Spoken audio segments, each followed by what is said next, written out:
उत्तराखंड के हल्द्वानी शहर से आयुर्वेद चिकित्सक और पर्यावरण कार्यकर्ता डॉक्टर आशुतोष पंत का आप सभी को नमस्कार।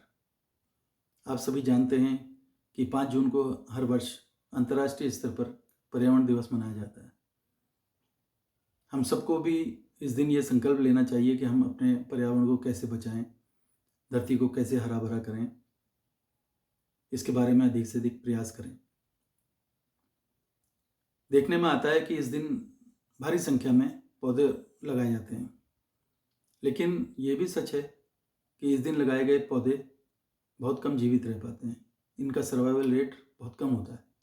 उसका एक कारण ये है, और ख़ास तौर पे ऐसा उत्तर भारत में होता है, क्योंकि यहाँ पर इस समय भीषण गर्मी पड़ती है और नए पौधे जो होते हैं उनको लंबे समय तक 15-20 दिन कम से कम उनको उनकी जो जड़ें हैं उनको गीला रखना ज़रूरी होता है।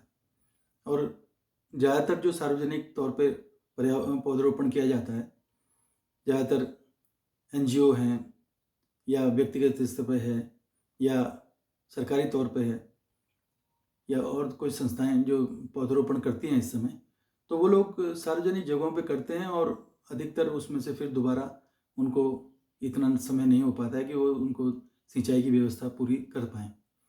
इस समय धरती बहुत गर्म रहती है। ये आप सभी जानते हैं कि इस समय सूर्य बहुत तेज चमकता है और तापमान धरती का बहुत बड़ा रहता है। इस समय जो है विश्व स्तर पे तो मनाया जाता है, विश्व के दूसरे हिस्सों में तापमान में अलग रहता है तापमान, कई जगह इसमें वर्षा रहती है, वहाँ पर तो ये ठीक है मनाया जाना, उसको जो है पौधरोपण करना बहुत अच्छी बात है। वहाँ पर तो जो है ये पर्यावरण के लिए सहायक सिद्ध होता है। हमारे देश में ही देख लीजिए कितने हिस्से ऐसे हैं कि जहाँ पर अलग अलग समय में बरसात का पैटर्न अलग अलग रहता है। कई जगह इस समय बारिश हो रही है, कई जगह मानसून बहुत जल्दी आ जाता है, लेकिन हमारे देश के उत्तरी हिस्से में खासकर उत्तर प्रदेश, उत्तराखंड के मैदानी इलाके, हिमाचल के मैदानी इलाके, मध्य प्रदेश, बिहार, राजस्थान, इन जगहों में, इन राज्यों में इस समय भीषण गर्मी पड़ती रहती है। और इस समय बारिश जो है यहाँ पर, ये मानसून यहाँ पर 15 जून के बाद ही आने की संभावना रहती है। ठीक से जो पानी बरसता है वो 15 जून के बाद ही बरसता है। और हमें जो पौधरोपण करना चाहिए वो थोड़ा इस समय हमें धैर्य करना चाहिए। अगर आपने कोई ऐसा कार्यक्रम बनाया है तो मेरा आपसे निवेदन है कि उन पौधों को आप अभी सुरक्षित रखें, छायादार जगह में रख करके थोड़ा पानी से सिंचाई करते रहें हल्की हल्की। और जब बारिश शुरू हो जाएगी, लगातार काफ़ी समय तक बारिश हो, कम से कम 3-4 बार की अच्छी बारिश के बाद ही जो है आप पौधरोपण करें, क्योंकि तब तक जो है धरती का तापमान कम हो जाता है, धरती ठंडी हो जाती है और जो है वो समय पौधे लगाने के लिए अच्छा रहता है। अगर अभी हम पौधे लगाएंगे तो वो उनका बचने की संभावना बहुत कम रहती है। पर्यावरण को बचाने के लिए हमारे पास केवल एक पौधरोपण ही साधन नहीं है।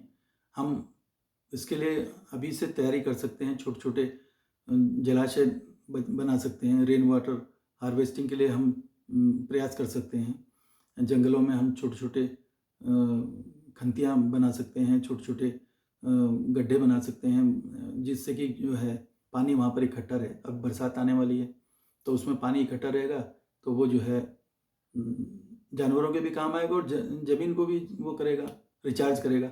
भूगर्भ जल जो है उसको उसका स्तर बढ़ाएगा। ये प्रयास भी कर सकते हैं। ये भी पर्यावरण को बचाने का प्रयास ही है। हम अभी इस समय जो है तमाम जंगलों में आग लगी हुई है, उसको हम जितना हो सके कोशिश करके अगर हम बचा सकते हैं तो बहुत अच्छी बात है। ये भी एक पर्यावरण बचाने का बहुत बड़ा, केवल पौधे लगाना ही एक मात्र साधन नहीं है। और पौधे लगाने चाहिए, ज़रूर लगाने चाहिए, लेकिन उसका एक समय, अनुकूल समय पर लगाने चाहिए। हमारे बुजुर्गों ने जो खासतौर पे हम देखते हैं, खासतौर पे ये हमारा जो पर्वतीय क्षेत्र है उसमें जो है हमारे बुजुर्गों ने एक तय किया है कि 15-16 जुलाई के दौरान एक हरेला पर्व होता है। तो ये सोच समझ के उन्होंने तय किया होगा। उसके पीछे एक बहुत बड़ा कारण है, क्योंकि उस दौरान जो है बारिश अच्छी हुई रहती है, तो जो पेड़ पौधों के बढ़ने के लिए पूरा अनुकूल मौसम रहता है।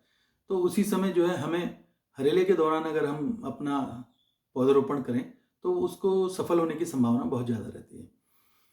इसीलिए जो है हमारे बुजुर्गों ने उस दिन पौधरोपण करने का एक चलन हमारे यहाँ रहा है। तो ये एक सोच समझ के उनका एक अच्छा विचार रहा। तो हमें भी जो है कोई ज़रूरी थोड़ी है कि हम अंतर्राष्ट्रीय स्तर पे एक दिवस है तो उसको हम जो एक औपचारिक रूप से उसी दिन हम पौधरोपण करें। पौधे हम अगर आपने ले रखें तो उनको आप सुरक्षित रख लीजिए, मेरी ये अपील है आपसे।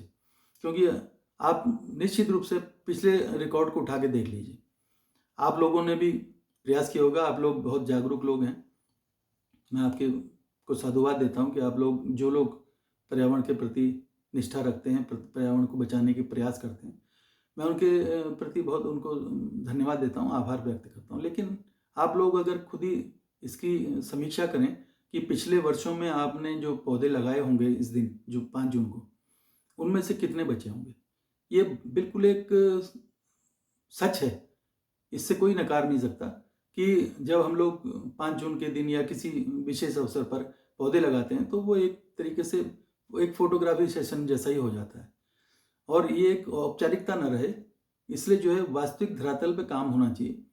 तो ये जो है मेरा ये अपील है आप लोगों से कि इस समय आपने सोचा था, अगर आपने कार्यक्रम बना रखा है पौधरोपण का, तो उन पौधों को भी आप सुरक्षित रखें छायादार जगह में, और जब अनुकूल समय आएगा, बारिश अच्छी होगी तो उस समय लगा दिया जाए। क्योंकि सार्वजनिक जगह में जो भी पौधरोपण किया जाता है तो उसमें एक बार लगाने के बाद दोबारा ना कोई संस्था देखती है और ना कोई व्यक्ति देखता है उसको सिंचाई की कोई व्यवस्था नहीं होती है। ये निश्चित समझिए आप, अगर हमने एक सार्वजनिक जगह में कहीं पर भी सड़क के किनारे एक पार्क में या कहीं पर आज 5 जून के दिन या मतलब इसी दौरान हमने अगर पौधे लगाए तो उनको फिर 3-4 दिन में वो मर जाएंगे, इतनी भीषण गर्मी रहती है। और क्या हम इसके लिए अगर हम 8-10 दिन, 12 दिन, 15 दिन रुक जाएं तो ऐसा तो है नहीं कि हमारी निष्ठा पर्यावरण के प्रति या हमारा जो प्रयास है उसको कम हो जाएगा वो। और फिर दूसरी बात ये कि इससे हमें किसी को दिखाना थोड़ी है, हमें तो वास्तविकता में प्रयास करना है ना।